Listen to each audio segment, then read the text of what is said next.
Warahmatullahi wabarakatuh. Okay, InsyaAllah hari ini saya ditugaskan untuk bedah buku. Okay, so InsyaAllah uh, apa yang saya akan katakan, buku daripada buku yang saya baca ni, so ada 3 poin penting sebenarnya, iaitu okay, mengapa buku yang saya pilih ni, kemudian buku apa yang saya pilih dan cara lah intipati yang saya dapat. Okay, mari kita tengok. So buku yang saya akan share actually adalah dia bukannya perbandingan tapi macam point of view saya lah.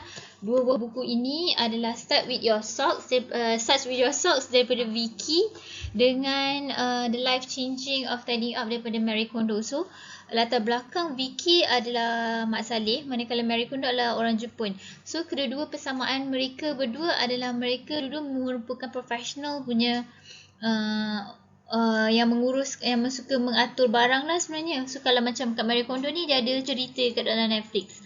Okay, kenapa saya sangat suka ataupun kenapa saya pilih buku ni, sebab saya sebenarnya sangat sinonim dengan mempunyai barang yang sangat banyak. Jadi saya sangat sukalah untuk baca buku yang macam ni. Jadi macam sebab saya nak cari ada satu kaedah macam mana, saya tak ada satu, saya rasa kan tak ada satu kaedah yang terbaik pun, tapi dia adalah satu ilmu kan. Jadi kita nak cari apa cara, macam mana methods kan, step-step yang orang boleh cerita mengenai apabila menguruskan sesuatu barang ni, organize barang kan.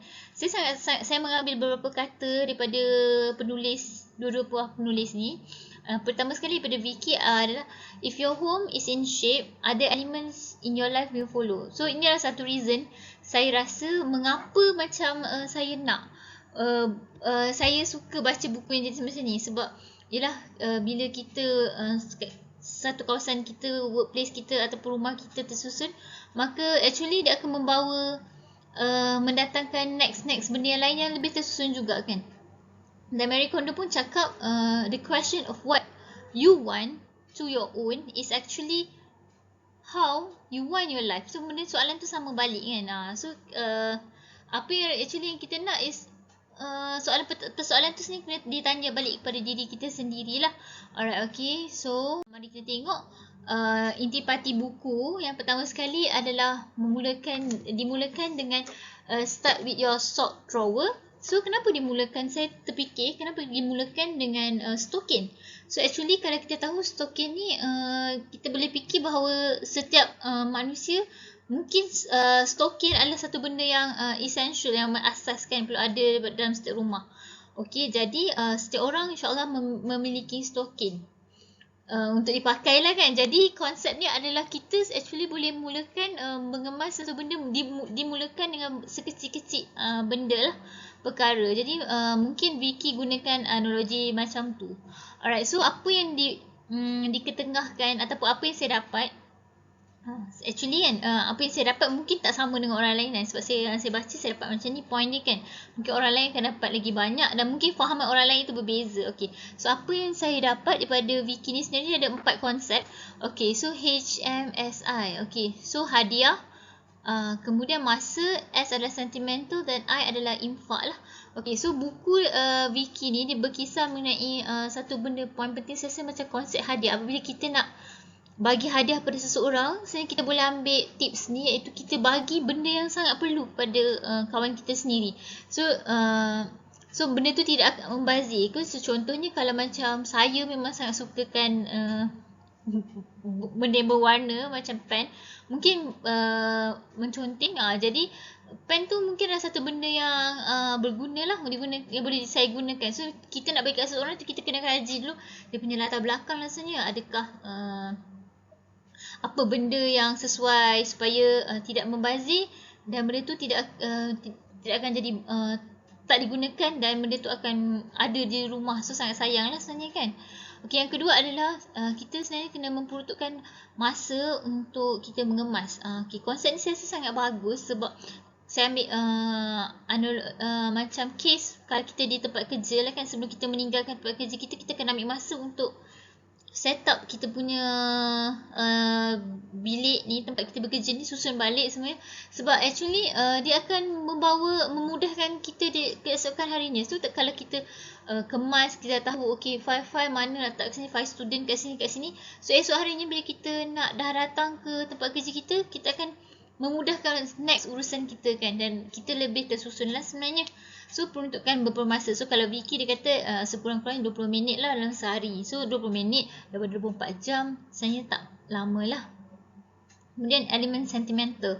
So elemen sentimental adalah mengenai bahawa dalam buku ni Vicky ada mention bahawa ada seseorang ni dia mewarisi satu perabot antik daripada makcik dia ke daripada mak dia. So dan orang tu telah meninggal lah sebenarnya kan. So dia rasa macam bersalah, jadi dia ambil juga perabot antik tu dan dia letak di rumah dia lah. So bila Vicky datang, dia consult dengan Vicky. So Vicky kata kat dia, kita sebenarnya tak perlu accept benda yang kita rasa bukannya tak value tau, tapi walaupun kita tahu kita sayang pada orang yang bagi barang tu kat kita kan, tapi tak semestinya kita perlu meletakkan benda tu dalam rumah kita. Sebab kalau barang tu tak sesuai dengan konsep rumah kita, maka kita kan jadi macam tak suka kan. Kita kan rasa macam, ya Allah, annoyingnya benda tu ada kat rumah kita, kita tak rasa bahagia duduk dalam rumah. So Vicky kata elemen sentimental ni adalah macam walaupun kita benda tu tak ada kat rumah kita, contohlah kita tak kita ambil keputusan bahawa perabot antik tu tadi kita nak jual kepada kedai perabot antik, dan duit tu kita donate kepada orang yang bagi kat kita tu lah, maknanya kita gunakan nama dia lah kan, pahala dia lah kan, satu konsep. Ataupun kita boleh bagi kepada orang yang sangat menghargai barang-barang tersebut. So benda tu akan lebih bermakna lah. Dan satu lagi benda yang saya rasa sangat macam terkesan lah, sebab saya memang macam banyak sangat benda sentimental kan. Rasa macam benda tu dia adalah satu memori untuk kita, memori yang sangat bagus kan. Tapi macam kalau kita terlampau memegang dia akan jadi macam sayang lah kan. Benda tu macam banyak-banyak. So saya ada macam ada koleksi kawan-kawan saya bagi daripada sekolah menengah lagi. Macam roommate saya punya ID pelajar lah, benda lah dia orang bagi something kan. So kalau kita simpan benda tu pun macam akan buruk dah lama kan. So ni konsep memori adalah walaupun benda tu dah tak ada pada diri kita, bukan itu tanda kita tak sayang dia. Kita still hargai dia dengan cara-cara lain lah. Macam kes yang antik tu pula, mungkin cara dia one of the solutions adalah mungkin kita boleh macam pergi kalau ada kedai-kedai perabot antik tu kan, kita macam boleh teringat macam betul lah makcik saya ni memang sangat suka perabot antik, kita teringat dia waktu tu. Atau cara kita boleh rasa kebersamaan orang yang dah tak ada tu kat kita pun melalui kita teringat kalau benda yang dia suka tu, teringat memori dia lah. Macam tu lah sebenarnya. Tak semestinya kita benda tu tak ada kat kita tanda kita tak sayang orang tu lah. Okay, yang keempat adalah konsep infak. So saya sangat suka sebab kalau di akhir page buku ni kan, Vicky dia ada senaraikan list down banyak sangat jenis-jenis organisasi yang boleh infak kan. Contoh dari sebab dia kat UK kan, so macam UK mungkin dah sangat stable dia punya ni. Jadi dia ada banyak lah. Contoh dia katakan ni, kalau Salvation Army dia ada ambil clothing, shoes, accessories, household items, books and so on kan.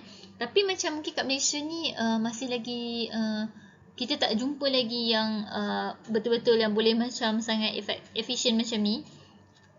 Actually sebenarnya kita boleh macam nak infak kepada orang, saya rasa kita boleh mulakan dengan diri kita, bahawa kita bagi susun, kemas ke packing benda tu baik-baik kan, supaya orang yang kita nak bagi tu akan menerima item yang sangat lebih baik. Item tu masih lagi baru dan boleh digunakan lah. Yang seterusnya, buku yang kedua adalah Marie Kondo, The Life Changing of Tidying Up. Okay, so Marie Kondo dia ada come out dengan 5 konsep. First kali is kita kan, bila kita nak kemas first step adalah kita kena visualkan apa benda yang kita nak. Alright, benda tu macam sangat bagi saya macam sangat menarik lah kan. So apa saja yang kita nak dalam kehidupan kita pun kita visualkan apa yang kita nak kan. Jadi kita visualkan keadaan rumah mana kita nak. Rumah konsepkan warna apa ke, yang macam mana ke. So kalau macam Marie Kondo ni orang, sebab dia adalah saya baca ni version manga. So budak perempuan dalam watak ni adalah dia punya ni, dia kata dia nak sebab dia sangat busy dan rumah dia sangat-sangat sepah. Jadi sekarang tengok sangat-sangat bersepah. Jadi Marie Kondo tanya pada dia soalan adalah apa yang awak nak buat. So dia kata sebab dia nak at least ada masa untuk breakfast makan. Jadi dia nak waktu pagi dia ada satu kawasan yang memang dia boleh breakfast dan sangat kemas lah.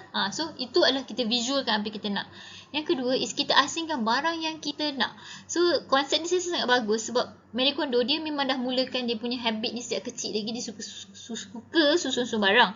So bila dia kemas waktu kecil-kecil dulu, dia sangat fresh. Kenapa benda ni tak settle lagi, barang banyak aje.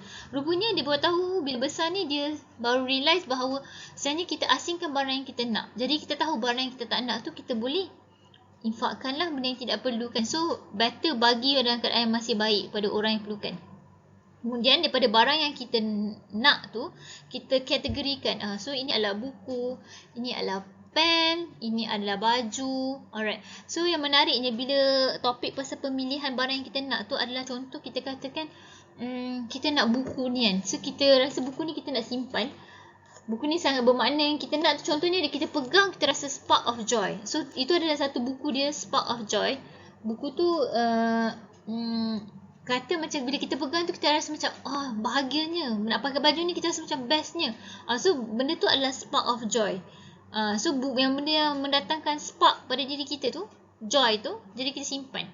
Dan benda yang tak nak tu kita asingkan dan kita ucapkan terima kasih. Saya rasa sangat menarik lah. So pernah tak kita ucapkan pada barang yang kita pakai tu terima kasih kerana telah berimat pada kita, kemudian kita infakkan dia. Sebab dia adalah satu jenis penghargaan lah kepada barang kan. Walaupun benda tu bukan benda hidup tapi actually dia adalah pernah dimiliki oleh kita kan.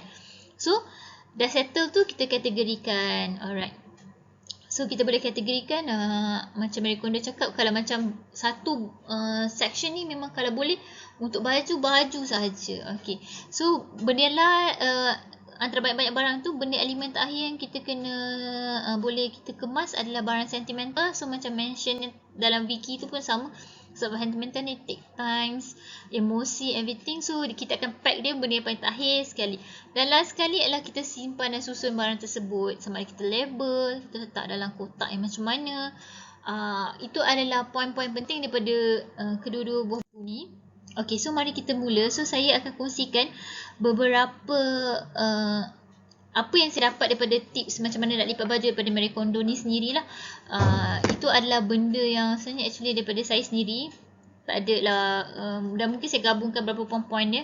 Kita boleh tengok.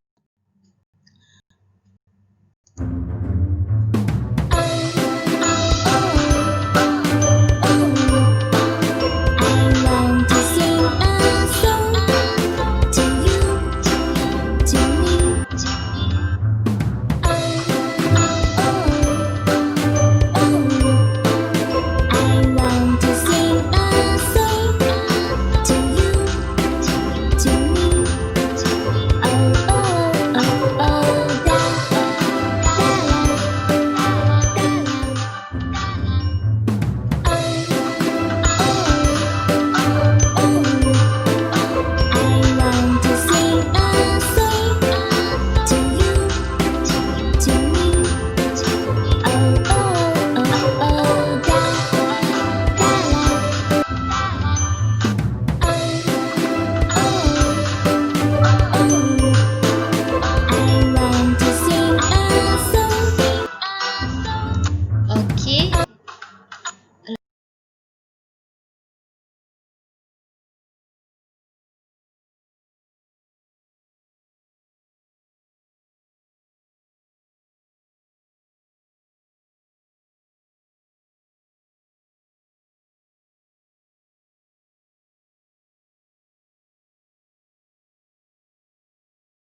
Dia mengulang pula. Okay, so daripada video tadi seminit tu, okay, actually kalau tengok Marie Kondo dia ada satu method KonMari folding dia punya cara tu.